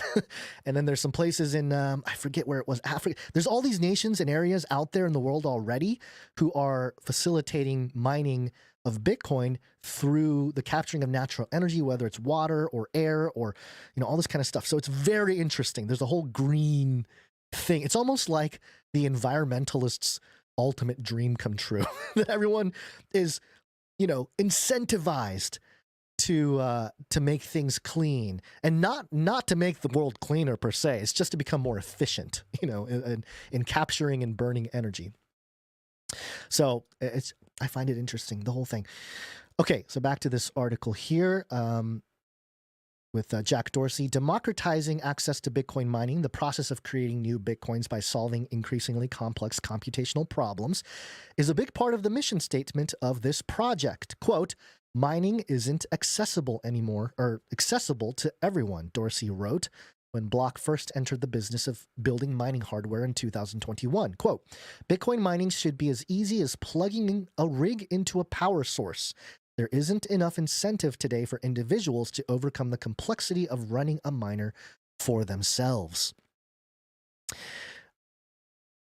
Everybody here hopefully remembers patent number, it was a bunch of numbers plus 060606 by Microsoft, the biometric cryptocurrency mining thing. And, they talked about how, you can mine crypto like Bitcoin, and at the time Ethereum. They have a whole different structure now. But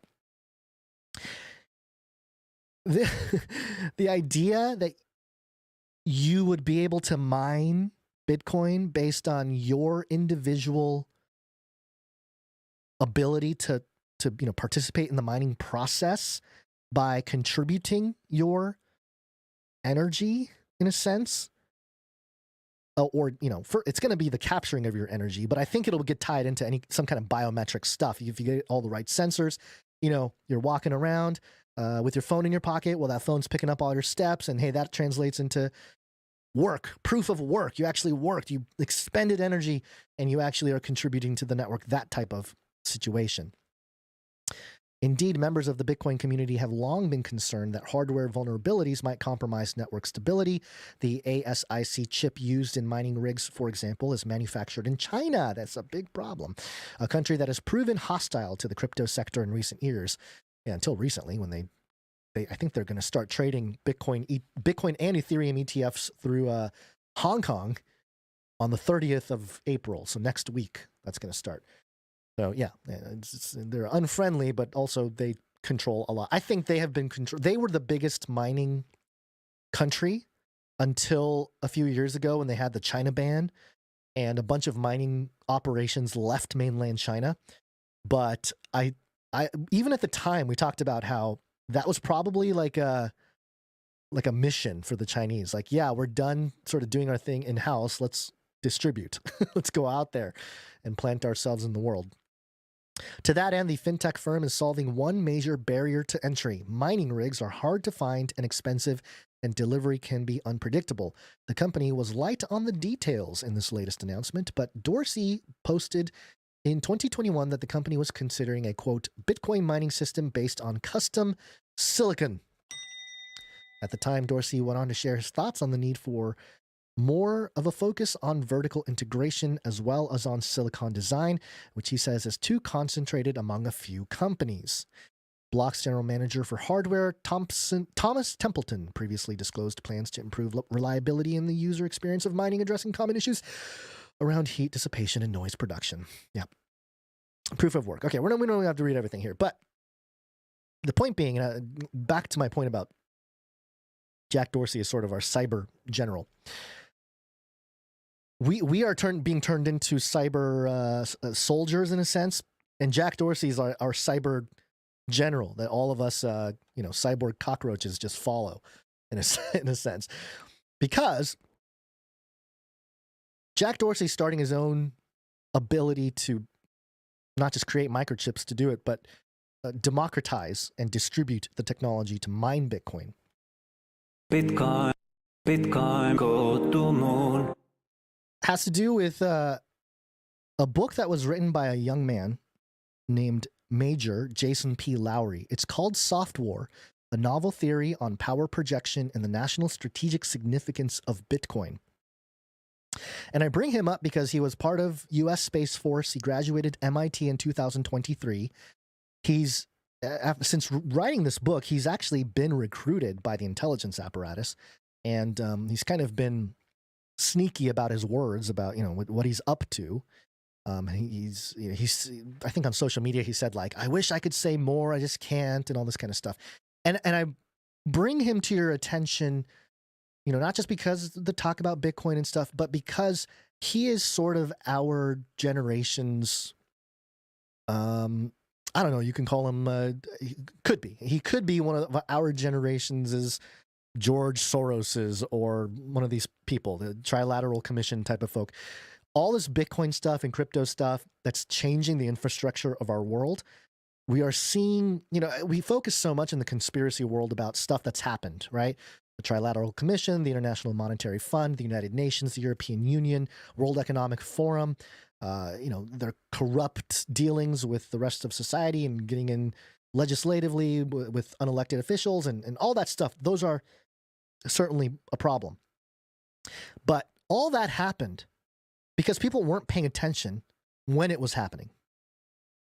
We are having a similar type of transition into this new digital economy and world.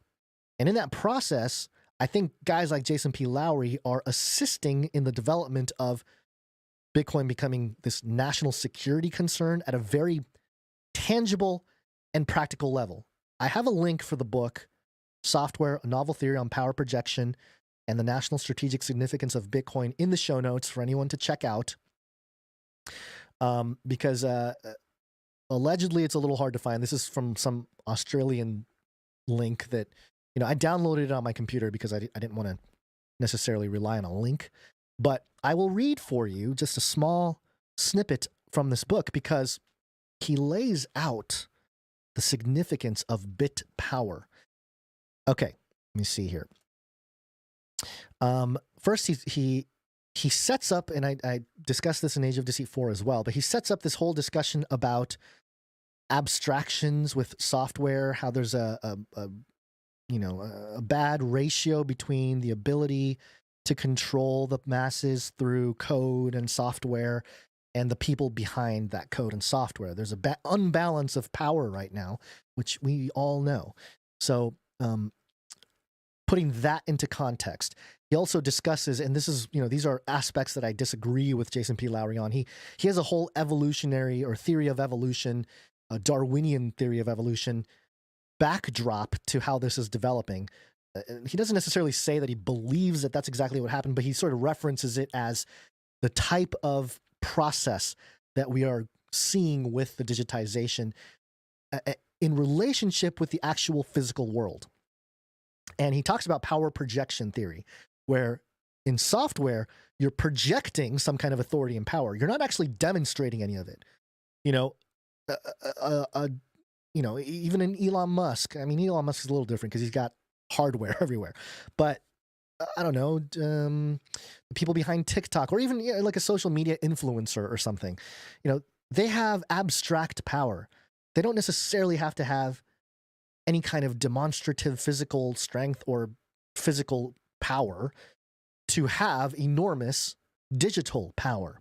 There's an imbalance. So keeping that in mind, this is where Jason P. Lowry comes in. I'm going to read directly from his book from page 313. Without paying attention to what's happening under the hood at the state mechanism level, it's hard to see how the bits produced by proof-of-work protocols like Bitcoin are special because they have been reverse optimized, giving them unique properties that are physically impossible to replicate by ordinary computers. Because people don't look under the hood, they overlook the fact that Bitcoin converts large and expensive quantities of physical power into bits of information. Physical power is converted into bit power, giving people the ability to wield real power in the abstract domain of cyberspace while retaining the beneficial systemic properties of physical power. Example, cost, scarcity, decentralization, and thermodynamic restrictions that can't be replicated by transistors or ordinary state machines. So you can't I'm not going to try to put it into my own words because I feel like I've already done that. Let me continue a couple more sentences here. With physical cost function protocols like Bitcoin. Let me repeat that. Physical cost function protocols like Bitcoin. There is a physical cost. We're burning energy. There's a real world cost.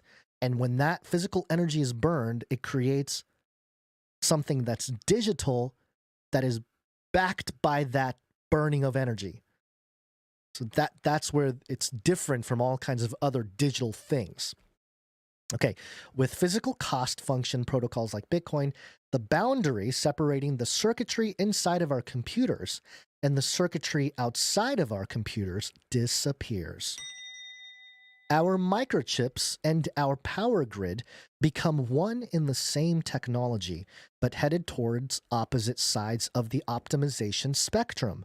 Gradually, less materially consequential transistor states of microchips represent the side of the computational engineering spectrum that is being optimized to be as small, light, fast, and efficient as possible, right? Microchips, Moore's law, we're getting smaller, faster, speedier, right? Gradually, more materially consequential quantities of electric power drawn out of the global electric power grid represents the side of the computational engineering spectrum that is being optimized to be as large, heavy, slow, and energy intensive as possible. The result, very different emergent behavior. The proof of power protocols of Bitcoin, two very different worlds are bridged together into one combined system. Our planet's largest energy producers become equivalent. Listen to this.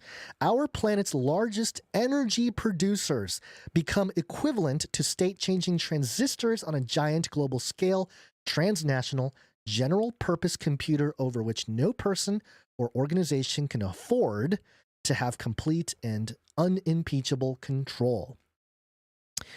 So he sees this as a national security situation, Bitcoin. We got to get on top of it because we want to be leaders, not just in biotech and the bioeconomy, but as a foundation of that bioeconomy, the digital asset economy.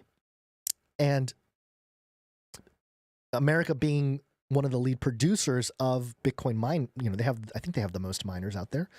Let me double check that. But yeah, I'm pretty sure US is leading the way in Bitcoin mining. There is a responsibility to not only keep that position, but use it as a national security concern. Because if we lose hash power to another nation or lose, the authority, then they will have more power in the network, so to speak.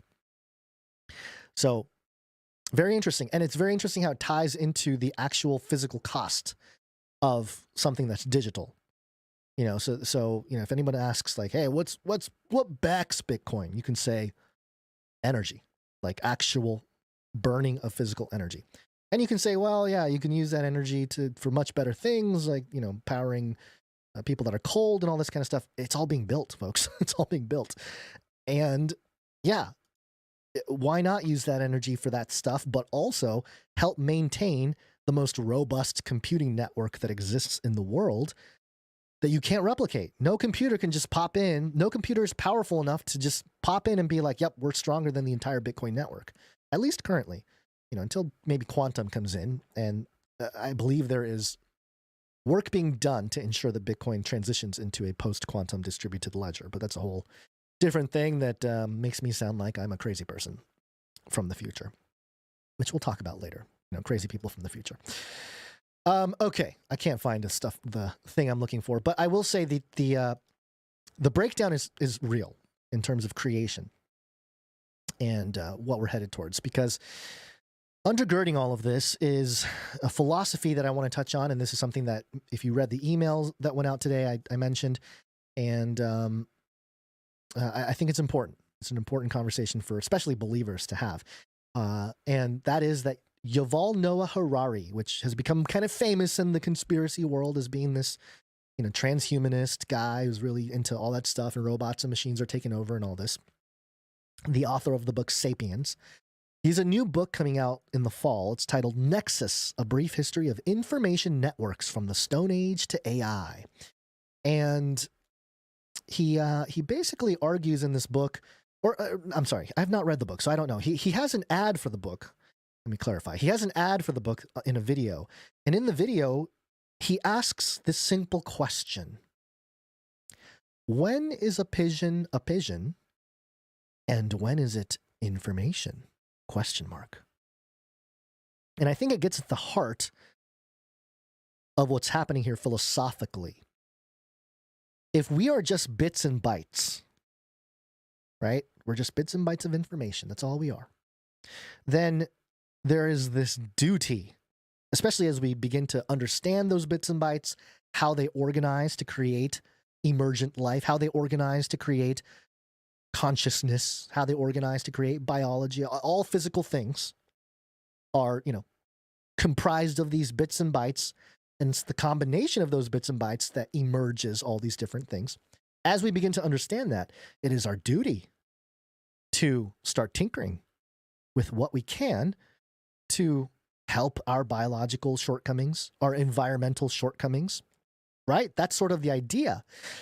But I think what we need to pay attention to is the argument, because what that brings about is this idea that we are becoming gods. It's the new age. Once you start getting into we need to change ourselves to improve and all this stuff, you're basically touting the spiritual worldview of the occultists and the mystery school religions and the alchemists and all this stuff about how we are ascending and we are transforming into a higher being and all that stuff. We are becoming our higher selves, all of that.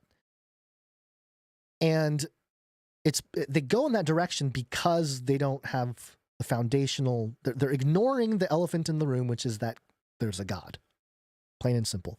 And I've had this argument. I like having this argument when I talk to atheists and materialists and stuff, because I haven't heard a very good response from those folks yet on this type of thing. I've tried to articulate this before. I think there are more coherent sort of logic equations that present this perhaps, and it's tied into the idea of intelligent design. A lot of intelligent design arguments for the existence of God touches this idea, but here's how I put it into my own words back in 2021. So, number one, first premise, the material universe is made up of intelligible and observable information. Okay, the material world, the material universe is made up of intelligible and observable information. See, a materialist and an atheist would agree with that. Like, yes, of course, there's information everywhere. Everything is information, right? Number two, intelligible and observable information existed prior to human minds. Uh-oh, atheist. Uh-oh. If everything in the material world is intelligible, meaning our human minds can understand it, and we can observe it, and we know that this material universe existed prior, and even put it into the evolutionary context, the Darwinian evolutionary context, give it to them. Because even in that context, it means intelligible, observable, well, maybe observable. People can argue that, oh, it wasn't that because there was no human to do that. But, okay, I understand that, but there is observable, intelligible information in things that exist today that are argued to have existed prior to humans, right? Like rocks or something, or water or something like that. And those things contain within it intelligible, observable information. So that's, you know, the atheists and materialists, they start to get uncomfortable there. But then you can kind of give them the punchline. Therefore, a pre-human mind existed prior to the material universe, and that mind is God. Again, I can maybe work with the words here and maybe formulate it better, but that's kind of the idea, this argument from information theory, the argument for theism based on this idea that we are, if everything is information, you can give it to them, like give that whole thing to them. Hey, Yuval Noah Harari, when is a pigeon and when is it information? Oh, I get it, okay? A pigeon is just a emergent property of a certain subset of information, bits and bytes, working in a particular way, working in a particular network, biological or cellular network that emerges biological functions and all this kind of stuff. But ultimately, we're just information, right? Well, information, therefore, existed prior to our ability to observe it or, you know, understand it or manipulate it to that effect. So, I don't know. I think it's an important argument for people, especially believers, to have in their back pocket when, you know, their new agey friends or whatever start thinking that it's a good idea to get a microchip or something or whatever it is, because it's, you know, it's going to upgrade us, because ultimately we're just bits and bytes. We're just, you know, I think the older phrase was molecules in motion or something, right? Similar in vein, but now it's at a deeper level. So, yeah, there you go. Oh, you know what? I forgot to mention a vital Bitcoin thing. I'll just briefly mention it. This is from Bitcoin.com. Bitcoiners seek constitutional reform to allow Swiss National Bank to purchase Bitcoin. And this is just a group that's been trying to get Bitcoin onto the as a reserve asset for the Swiss bank, the Swiss National Bank. And they have to get 100,000 signatures, which I think is possible today. They tried it back in 2021. They failed. But this time they might be able to do it. All I'll say is if the Swiss National Bank puts Bitcoin on their balance sheet, that's going to change everybody. That is the Pied Piper, and all the other cyborg cockroach central banks will follow suit. So keep that in mind. All right, one more crazy story here. Psyops. And we'll call it a day. It's coming from Unilad.com. Man claims he's a cyborg from 2050, sent to warn humans about apocalypse. Real question is, do you believe him? No, the real question is, why are you even talking about this, Unilad? Here's a few seconds of the gentleman. Why did you take time out to come here? Because we wish to spread our message. And give me the principal tenets of your message. We are a collective conscious and a cyborg sent from the year 2050, sent from a higher civilization to warn people of the incoming apocalypse. How will it end? With environmental disaster, technological singularity, disease, and famine. And will you fall victim to that demise at the same time, the collective you? Our body will, the real Orin body will, but the collective will stay alive. And the collective will exist in what plane? I mean, will the planet still be here? The planet will be destroyed.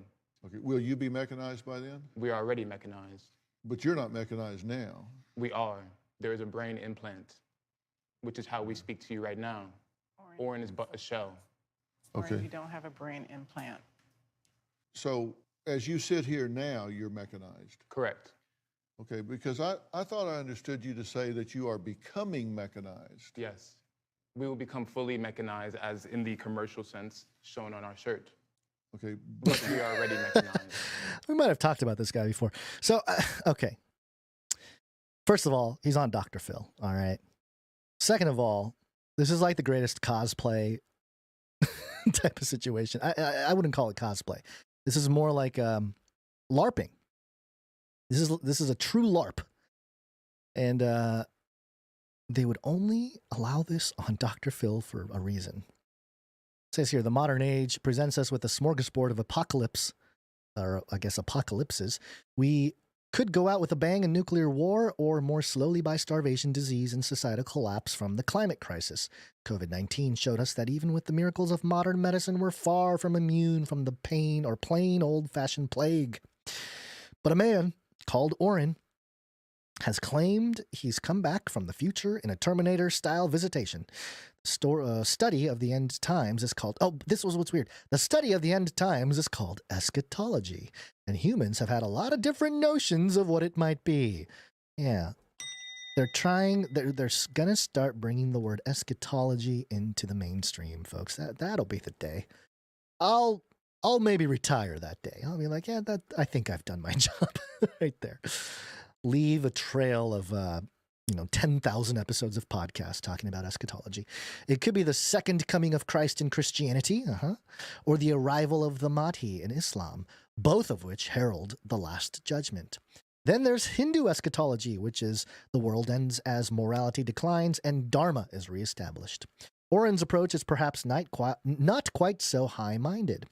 During an appearance on Dr. Phil on CBS, he said, quote, "We are a collective conscious, and it is our collective responsibility to guide Earth from the apocalypse in 2050. Oren added, "We need revolution right now. The current system, such as socio-political status, has put people who look and sound a certain way down.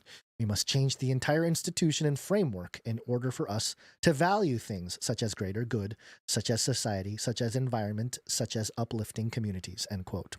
As expected, a self-proclaimed cyborg was widely mocked, prompting him to take part in a YouTube interview with a channel called Apex TV, which often features people claiming to be from the future, where he reiterated his claims. Oren was asked questions including, is there a matrix? Why is the corporation trying to divide us? And how can humanity escape the matrix? To which he replied, quote, "We're being kept down by a corporation. They are lying to us through marketing schemes and propaganda to hate ourselves, to divide us based on gender, race, sexuality, identity, and preference." Well, I would argue, Oren, that you, Oren, the cyborg, are being used by the corporation for propaganda, to hate ourselves, to divide us. Just saying. Commenting on the unique interview on social media, one wrote, quote, "Why are people laughing at him? Maybe he really wants to help us." Quote, "I have nothing to lose if I believe him, but not believing him could become catastrophic in future if he really is a cyborg." Another added, quote, "I don't doubt anything at this point. Everything is a possibility. Our government proves it to us every day. LOL." Okay, yeah, and other people aren't buying it. So I do find it strange that what he says is sort of the consequences of where we're headed aren't necessarily crazy. If he said this 30 years ago, people might have thought you're insane. The only part of this that's like, yeah, okay, is you're a cyborg from the future. You know, that's the only part of the claim where it's like, yeah, okay, you're going to have to prove that one way or another. Like, you got to do a little bit more than like go on Dr. Phil and have a logo on your sweater, your hoodie, to convince people that you're from the future. However, the warning itself is not so crazy. It's like, okay, yeah, it's what even the climate scientists have been saying is going to happen, right? So, very interesting. It's it almost, this kind of LARPing, I think, is meant to fuel the techno-populist rising. Because people will latch on to some of this stuff and, make him into some kind of icon. Which is in the Bible, folks, by the way. The image of the beast, the word for image in the Greek is icon. I-K-O-N. And, you think about an icon on a computer and, it all starts to come together, folks. All right. That's all I have time for today. Thank you, everybody. Appreciate it. And again, we'll get back on properly thanking the producers next week, and we'll make up for it, and we'll make sure everyone's taken care of there. And in the meantime, stay tuned for DNA Day tomorrow. Tomorrow is the big day. DNA Day, Tesla coil patented in 1891. First silicon-based computer chip patented in 1961. Interesting timing. Let's see if Jack Dorsey says something. It is kind of a big day. There is kind of a cabal going on there. DNA Day tomorrow. First silicon-based computer chip patented in 1961. And you have Jack Dorsey, former CEO of Twitter, making his own silicon chips. He might announce something tomorrow. We'll keep an eye out. And then you have Tesla coil patented in 1891. You have the whole Elon connection there with Tesla, the brand, and of course the science behind some of that. And then 2022 was the year Elon Musk bought Twitter on that day, April 25th. That's tomorrow, so stay tuned for that. And then we have a quiet weekend until Sunday, the 28th. We'll have the Operation Hard Track began in 1958, and then we'll be here on Monday. So that's the weekend. And yeah, hope everyone stays watchful. I do want to thank real quickly the timestampers. Timestamp, it's hard work. Timestamp. Jade Bouncerson and Morgan E. Both of you, thank you very much for taking turns on that. I think today looks like Jade Bouncerson's on it for this episode. Morgan E. was on it last episode. Appreciate that. And appreciate Clank, Jam, all the people sending links. The people sent art, speak pipes over the years. Wow, my Rumble, I'm still waiting for the keys from Rumble. It just didn't happen on Rumble today. Wow, I don't know. I don't know what went wrong, but no Rumble today. Okay, well, it is what it is. Sorry, Rumble folks. Looks like X is going to be the place to do this for a little while. We'll see. Let's see what else. I think that is it. Remember to share this episode with friends and family. Might be a good one because it's a little shorter, touches on various things, touches on a little scripture here and there. But at this point, I don't think it's gonna scare people too much if you rattle their cages. So you got to walk up to them, you got to grab them by the cage and then shake them. The end of the world occurred pretty much as we had predicted. I want to shake things up, stir up some controversy, rattle a few cages. Hey, stop that! You'll never silence me. I'm the last angry man, a crusader for the little guy. Leave the bird alone. Never. Rattle a few cages. Rattle a few cages. The human race will have every opportunity to improve. And if they don't? Ask Noah.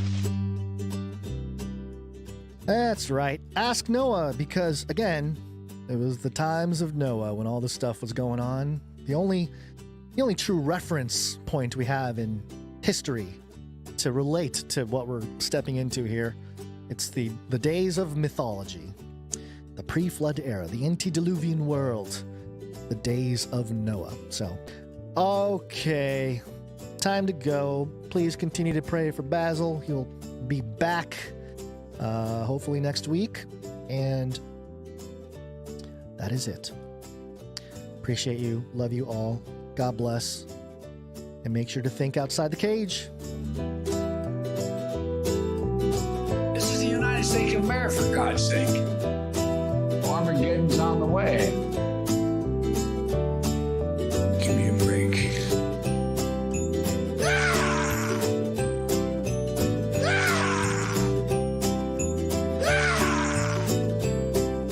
I'll keep you warm and safe in my people zoo. Give me a break. This is not about freedom or personal choice.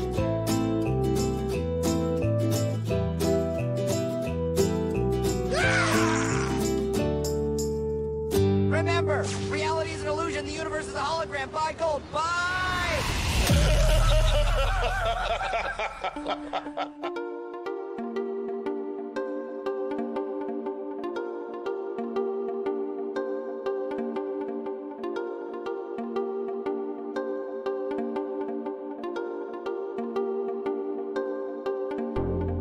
Praise ye the Lord.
for value.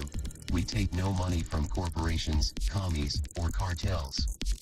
Canary, cry, that's a power.